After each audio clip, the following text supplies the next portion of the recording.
My name is Optimus Prime. We are autonomous robotic organisms, but you can call us Autobots. I say we take off and nuke the entire site from orbit.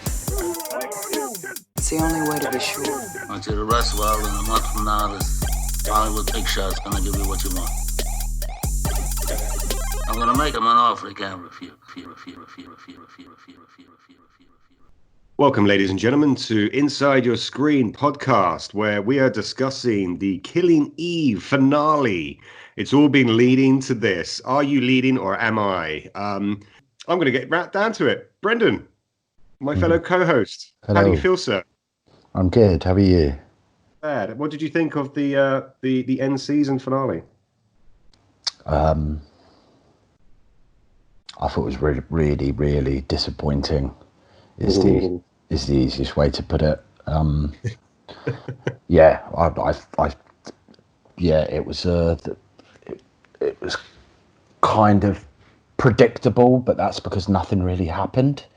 Yeah, there's much to discuss in this episode, and as I kind of thought it would be, I think they tried to kind of put too many. They tried to wrap up too many loose ends in one episode, and this has become prevalent with such sort of shows like Game of Thrones, with the last series of Game of Thrones, and there's too much to go that needs to be wrapped up, and there just seems to be like simple sort of solutions or very kind of come on sort of solutions.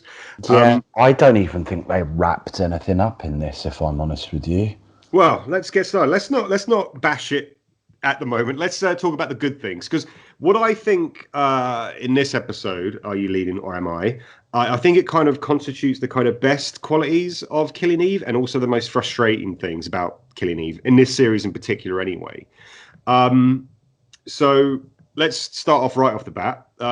We have Eve and Villanelle meeting up for the second time in the series. Obviously a lot more time with them, but this is one of my kind of best things and worst things. Like the ballroom scene when Eve and Villanelle meet up, and Villanelle's kind of the veneer of her kind of bratty side is gone now, and she's kind of talking to Eve and sort of what she's looking towards the future, and does that future involve Eve?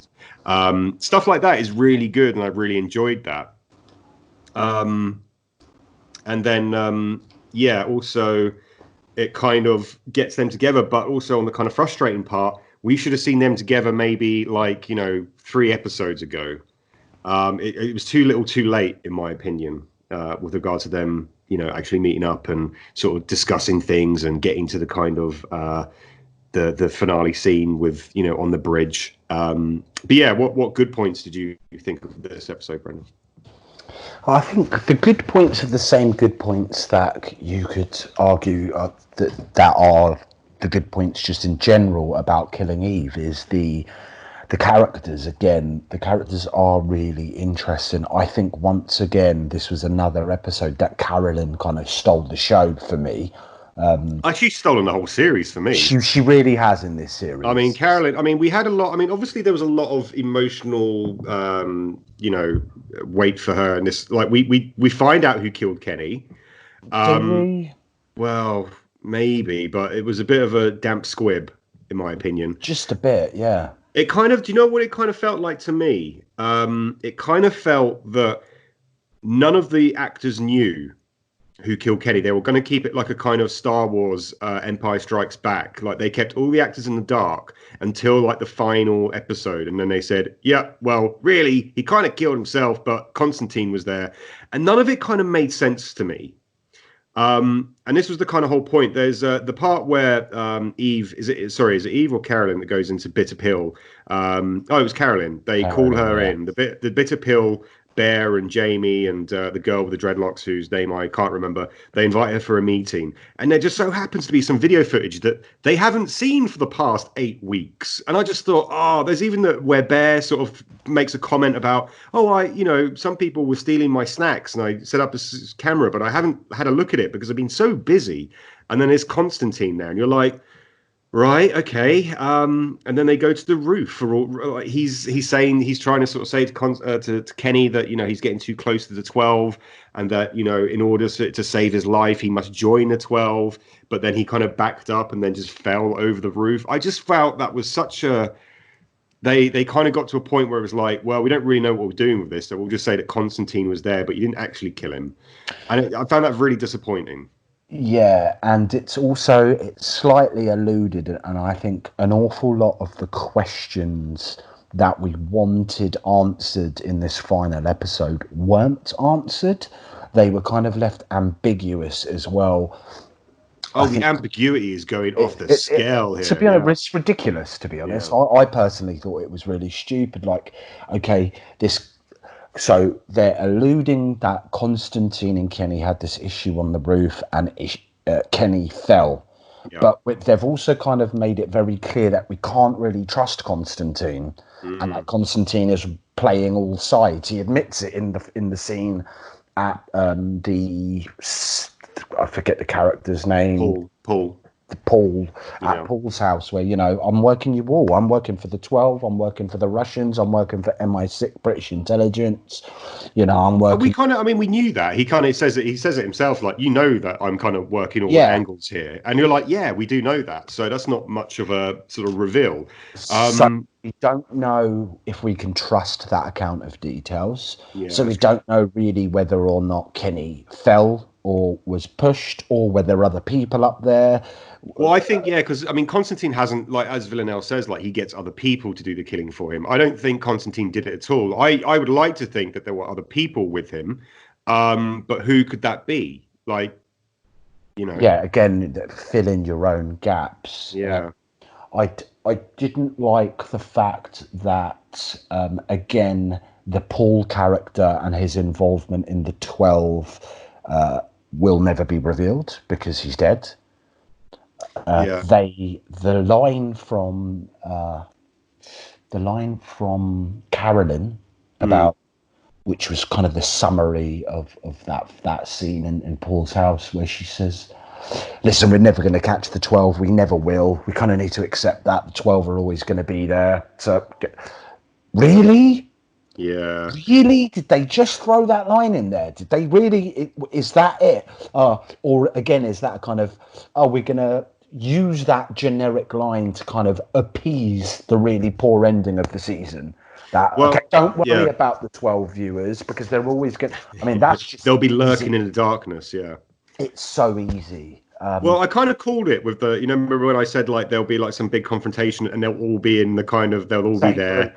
Yeah. And that was exactly what happened. So Carolyn confronts Constantine in the big confrontation with the MI6 and 12 agent Paul, and even Villanelle are there for, other reasons, but they all turn up in the same place. I knew that was going to happen. Even Villanelle are there for no reason, but they're there. We need to have them there because it's their show. So let's just have them in that scene randomly for no reason. Yeah, well, they kind of make out there's this whole, like, the money, like, which I kind of felt was a bit of a MacGuffin in this series. The whole money aspect with, like, Constantine skimming the money off the 12 and it being in this kind of like bookies, and he has a heart attack, so he gives the paper to Villanelle, but then the paper goes to Eve, and then Eve goes and collects it, and then Constantine turns back up, and then it all just seemed a bit very kind of wishy-washy in respect of, like, this is the only thing that's kind of gluing these people together. See, what I would have liked personally is that Kenny unearthed something, and it was, even though he died, he left a kind of like a treasure map or something. That would have been a lot more satisfying, I think, that you were kind of following Kenny's investigation rather than, there just appears to be some money and we're following the money. And then, it just didn't all add up for me in that kind of respect. But yeah, another character then, Dasha, one of our favorites of this series. She's not dead. Well, once again, another ambiguous kind of thing there. Yeah, you kind of see. So in the last episode, it was revealed that when Constantine had his heart attack, that Dasha was in the bed next to him. In this episode, we find that Constantine discharges himself, goes over to her bed, and says along the lines of like, you're going to die in this room, walks away. And then for some bizarre reason, you just hear the kind of the monitors go into like a kind of flatline. Yeah. And I was sort of goes, oh, but you don't actually see her die. No, and I was waiting for them to maybe show Constantine walking away and maybe throwing an injection in the bin or something to allude that he might have poisoned her or I think, there was that kind of moment where she offers her hand. Yeah, she offers her hand. Says, his final words to her are, "You're going to die in this bed." And literally turns away and then turns away and walks away and she starts to die. Yeah, it was a bit weird. And as I said, I was waiting for that moment where it was like, okay, what's he done to her? Has he slipped her a pill? Has he injected her with something? Has he poisoned her? How did he kill her? But he just kind of, like... Well, you could argue that like he took her hand and then he kind of like, patted her hand. And if you're kind of like, if we're talking about the spy espionage world, he could have pricked her with something. But that's very doubtful. They didn't show us that. No, exactly. Yeah. So I discard that. And I don't think I'm going to go on the prediction that Dasha will appear in the next season, that she's not actually dead. See, I agree with you. I think she might be like the big bad.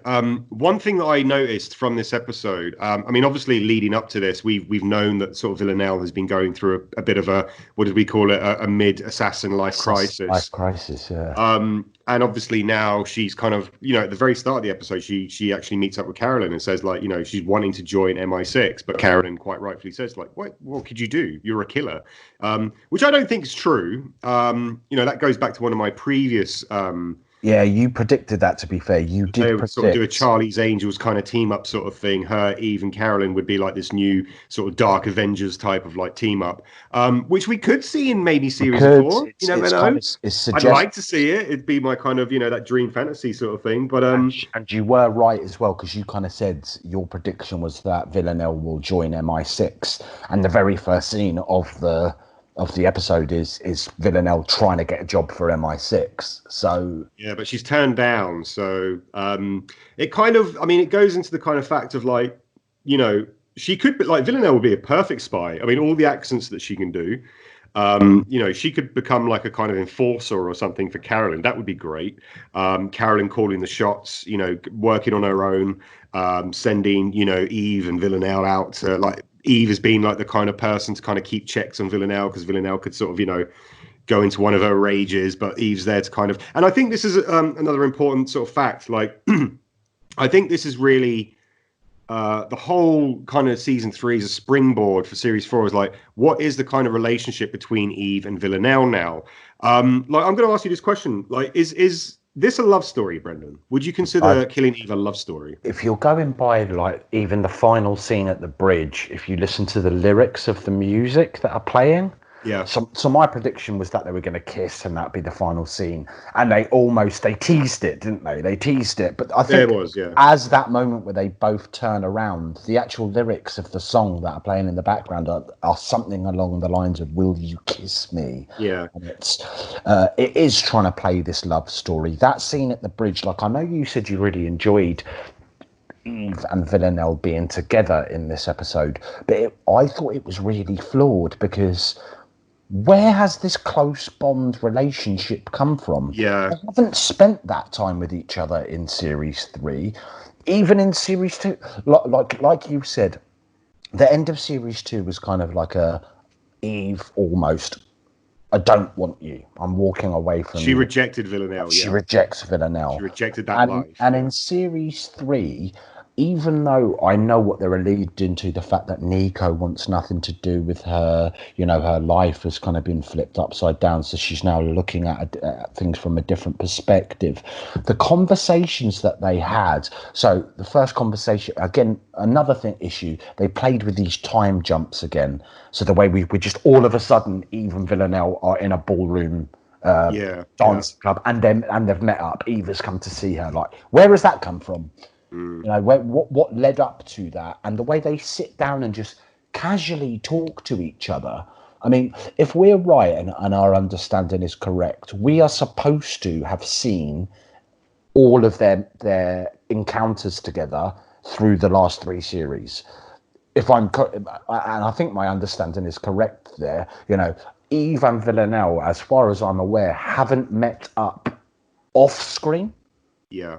So where has this distinct close relationship built in series 3 where, yes, it's totally alluding to the fact that they need each other, they rely on each other, they make each other tick. Are they in love with each other? It seems that way. What they need each other, that's their thing. That scene on the bridge where they talk about being so similar.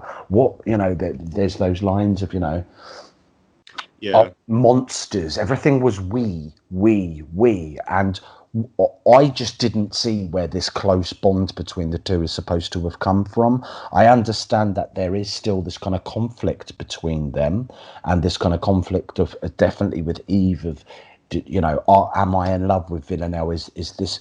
But it just does. It kind of came out of nowhere in this last episode. I know they have. That's the point, but they were too close. Their conversations were far too familiar. See, that's the thing. I agree and I disagree for what you're saying. Like, I agree in the respect that completely. Like, they left it far too late for them to come together. Yes, we had their first sort of scene on the bus, on the double-decker bus, which was more of a kind of shock moment, and then a little bit of a fight scene, and then at the very end in this sort of final episode. So I agree with what you're saying in regards of, I think they definitely should have had a few more episodes where they kind of met up to kind of create this, to create more in that respect, to kind of create more of a kind of presence between the two.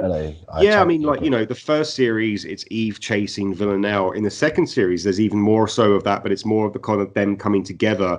In this one, they're like literally, they see each other, as you said, like very briefly. And as an audience member, you kind of like sit there and you think to yourselves, yeah, so when all this kind of stuff does come out, you kind of can be mistaken for thinking like, well, this is a bit random. But then on the flip side, and this is where I disagree with you, they are kind of like a kind of old kind of like, ex-lovers that feel so comfortable with each other and so comfortable with each sort of personalities and presences that fuck everyone else in that kind of respect. Like, when they're together, nothing else matters. And that's why I kind of think that kind of works in a certain regards, because when they do come together, they can be as honest to each other as much as they are. There's a scene on the bridge where I think Villanelle turns around and says, like, Eve says, "Oh, I used to be like one of these people," and Villanelle says, like, "Oh, I had the husband," and Villanelle goes, "Were you happy?" And Eve, like, you can tell that through the subtext that no, she wasn't, and she kind of says, like, "Did I destroy your life?" And I can't remember what Eve's answer is, but it's along the lines of like, you awoke me to a certain degree. That's what I got from it anyway. Quick question as well: the bridge scene, it looked a bit funny, like a bit CGI funny to me. It's hard. Can I be completely honest? There was a couple, and I don't know what it was about this specific episode. I think there was a lot of green screen going on that bridge scene. Not necessarily green screen, but I don't think they made certain scenes realistic in regards to the real world. Like, it's based in London, this entire episode. So I'm going to be specific now. The scene with Villanelle and the Welsh assassin, who we don't know her name, at Bank. Rianne. In the tube station at Bank, the Bank tube station. Yeah. Right. Okay. There may be listeners who have never been to London who may not live in the UK or whatever, but anybody who lives in London who has to get on the transport network in London, right? Bank tube. I know where you're going with this. Yeah. Bank tube station has never been that empty ever. Bank is one of the most busiest transport hubs in the middle of central London. It's at any time of the day. Although to defend them just at one moment, there is a scene. Yeah, I completely agree with you, but there is that one. I think they try and justify it by they missed the train. No, because they then cut to a scene of Villanelle walking through one of these corridors in the train station on her own. Yeah. That does not happen at Bank Tube Station. It just doesn't. But imagine Times Square. Imagine, Piccadilly Circus. I'm trying to give examples of, imagine a football stadium full of people and everyone coming out of the football stadium to go home. That's what Bank is like all the time. Yeah. So and also, she would have been picked up by the cameras. Totally. But I think that's more really, Villanelle's been picked up by the cameras everywhere, and that doesn't really seem to matter. She seems to have a box ticked, she's an assassin, so she can get away with it. The second one that I picked up on, and I am being a little bit petty here with this stuff, but I don't know why I picked up on this. The scene with the Eve and Villanelle at the ballroom dancing hall, wherever that may be. There wasn't a single drink on any of the tables. There was no it was just too clean. It was like, what dance hall literally just has these tables with a candle and there is nothing else in the room? It didn't seem believable to me. Yeah, right? I think there are sort of classes, aren't there? I think that was a class more than a kind of like evening soiree. I think it was more of a kind of like a tango class, or like people have their class. No, I agree with you. Yeah, that definitely. little I think bit of realism, like a coat draped on the back of a chair, or a handbag, or a bottle of water on a table. I know I'm being picky, but it just wasn't realistic. And then the bridge scene, it was like, again, do you realise where you're filming? And Eve and Villanelle at certain points seem to be the only people on the bridge. Again, no. Did you? I was gonna eagle-eyed sort of thing. Did you spot a certain street that would be familiar? Well, to me anyway, it was familiar, but I don't know if you found it familiar or not. I spotted a few places. What street are you thinking of? I'm thinking of a work particular street.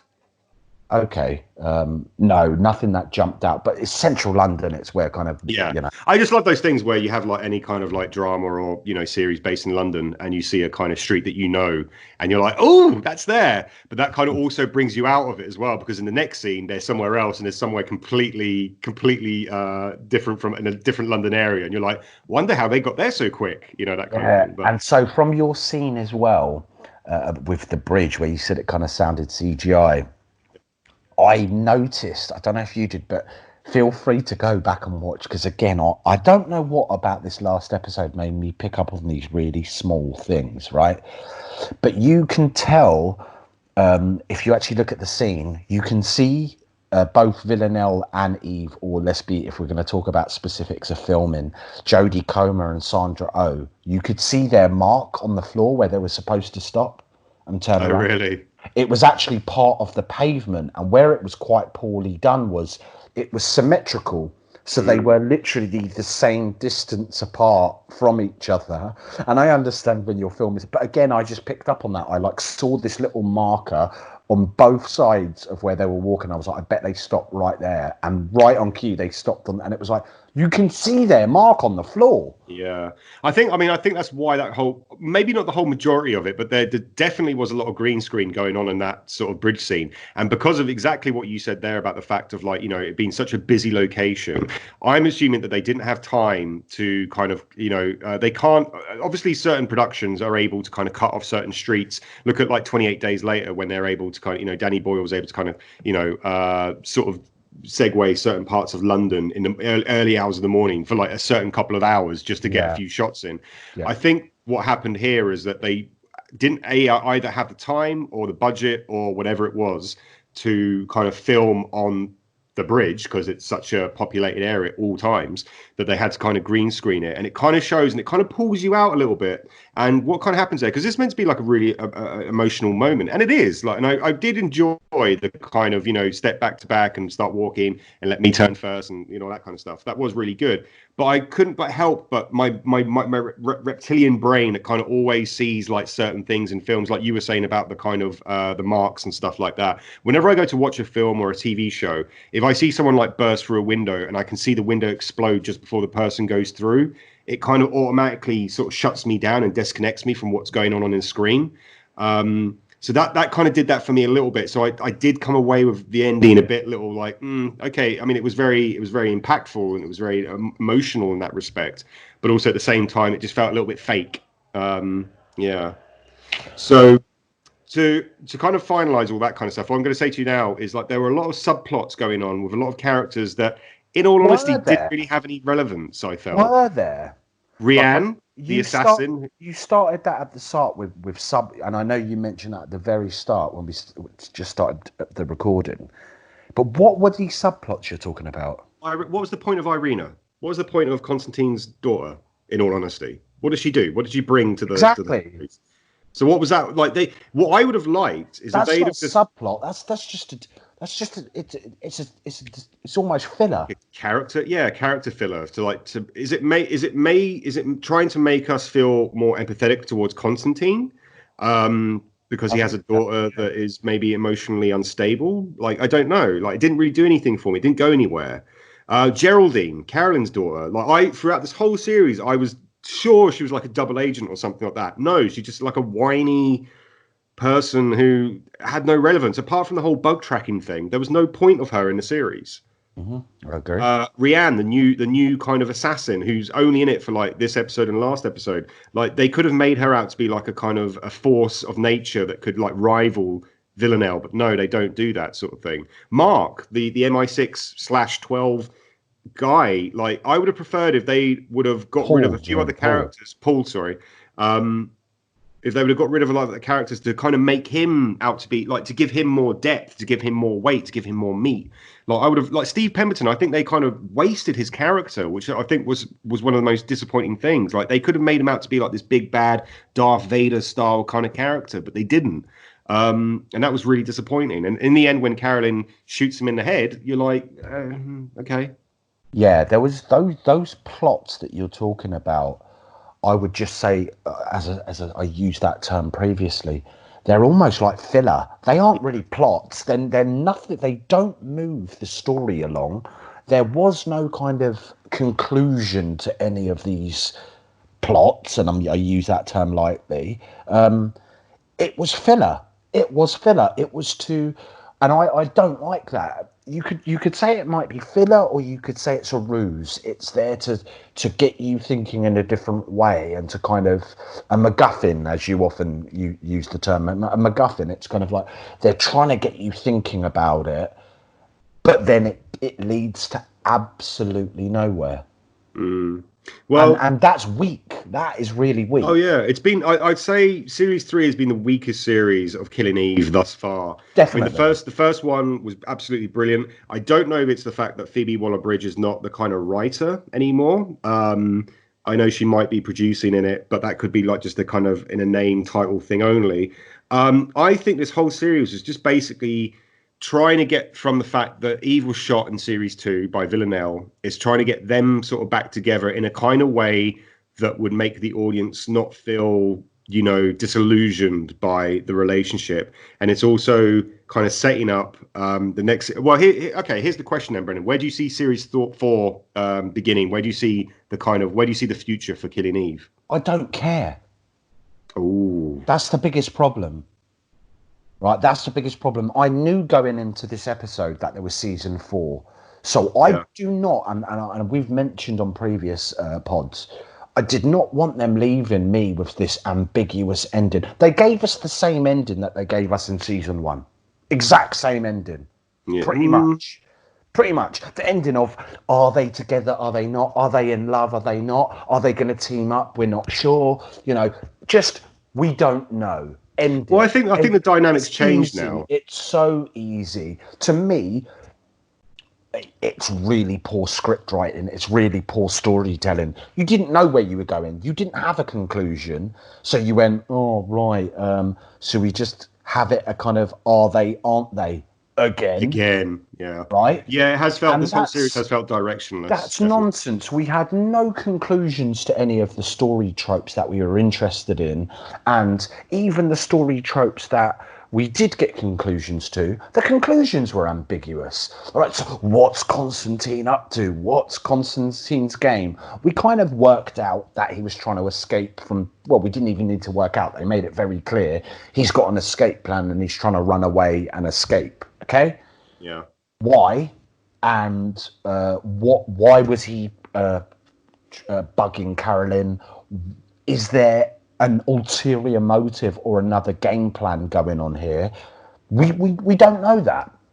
Did he kill Kenny? We don't know that. And again, it's just this kind of like these unanswered questions, but I have a feeling that in the producers of this series head, they have answered those questions, because I think in standard Killing Eve trope, Series 4 is just going to time jump and they're going to forget the entire storyline of season 3. The whole concept of what is Constantine up to, what was Paul's involvement with the 12, was all, Yeah.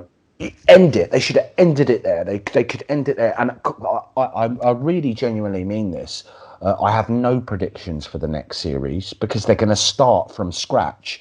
If anybody involved in this TV show, or I see any interviews where they're going to try and tell me that they have a plan already in place for season 4, and they had that season 4 plan in place while they were making season 3, I won't believe them. I think they're doing it season by season. I reckon as of right now, they don't have a clue what they're going to do in season 4 because they're going to make it up when they get to writing it. Well, here's the thing That's as well, a because problem. I haven't. And it comes across clearly. I personally think they could end it there. I think any viewer, honestly, could stop watching there, and when season 4 comes out, not bother watching it, because what are we going to get? Well, it's interesting because obviously, like with Carolyn, although she kind of makes a phone call to say like, "Oh, there's been a suicide," Mark, was his name Mark? I just said it earlier. Was it Paul? Paul, sorry. Paul was like above her, so now it's either going to be the kind of fact: does she become like the new boss, the new big boss, or will she be in the firing line? No, because and that's something we established a long time ago, is MI6 are exactly the same as the people we're supposed to believe Villanelle are working for. They kill whoever they want. They do what they want. Hence, Carolyn can just openly shoot this guy and just, right, it was a suicide, get the cleanup team. Because that's how these networks work. Your MI6s, your KGBs, or whatever they're called now, your 12s, your kind of the concept of the Secret Service and these forces all around the world is that they do what they want. Agencies, Intelligence agencies. They do what they want. The only kind of prediction I have for series 4 in that respect is that I just hope it doesn't fall into familiar patterns. And what I mean by that is I think audiences now are kind of familiar with what Villanelle is like, what Eve is like. They could use series 4 to kind of drastically change scope, and I think they need to, because I think there's a lot of other people that aren't as happy with this series as they should be, and I think there's a lot of disappointment amongst fans. I haven't read reviews, but I will admit, before we started recording, I did have a quick look online and just read a couple of headlines in regards to, I've got one here from this is the Telegraph: Killing Eve season 3 episode 8 review, a limp finale to a once great season. IndieWire: Killing Eve review, season 3 finale struggles to see past the same ending. Entertainment: every monster needs a little encouragement. Okay, but those first 2 headlines kind of tell you, I haven't read those reviews, but it would suggest that so far the reviews coming out aren't overly favourable of the ending of the season, and I think it's completely understanding. When we had what we had in season 1, when you've got such fantastic actors and actresses, such amazing talents, such amazing characters to work with, and the script was tight as well. That's the thing. Like I think the kind of main thing here is that I would say I'd rephrase that. I would say the dialogue was tight. The dialogue is fantastic. They write for these characters, they write for these actors and actresses, and the dialogue is tight. The story? The actual story? What happened in season 3? Some money got stolen. Kenny died. Mo died. Don't know who killed Kenny, really. Bit of ambiguous. Constantine's is trying to escape. Eve, and all right, okay, here's an easier way. If you look at an overarching story of season 3, okay, what is Eve and Villanelle's story? What is their story? It's the kind of catch your rabbit sort of type of, chase me, but also at the same time, I would say personally their overall arc. What was the middle? What was the end? There was so it hasn't ended yet. That's the thing. So I think to begin with, there was a little bit of obsession going on, both between Villanelle and Eve. That came into a kind of mutual kind of respect and love to a certain degree, but there's always been a chasing element, and the chasing element. What episode did that mutual respect and love? What episode was that? I think that was in series 2 somewhere. Not in this series. Yeah, but we're talking about season 3. I'm not talking about season. Yeah. It didn't really happen because So what? If you look at the start of the season and the end of the season, where we're back where we started, really. Yeah, basically. Yeah.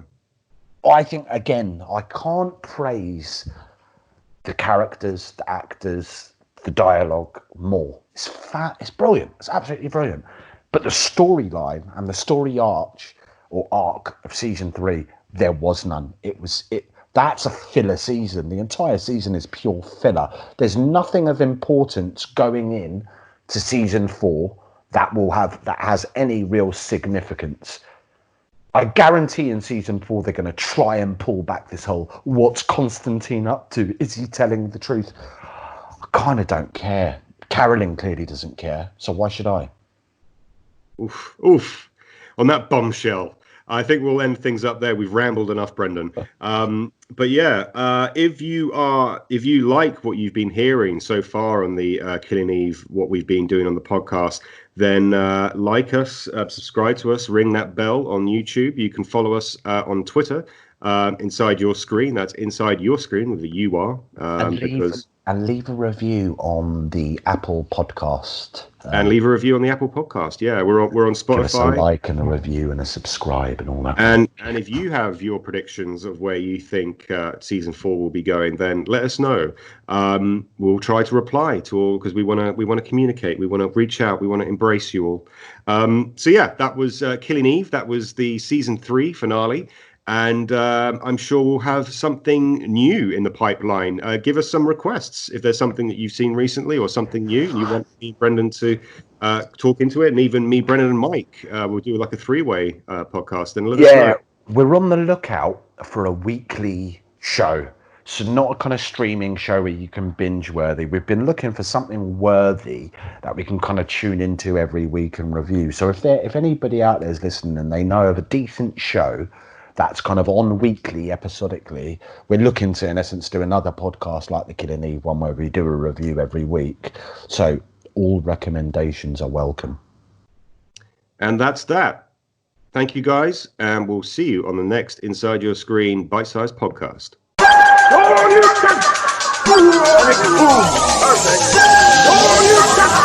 Inside Your Screen.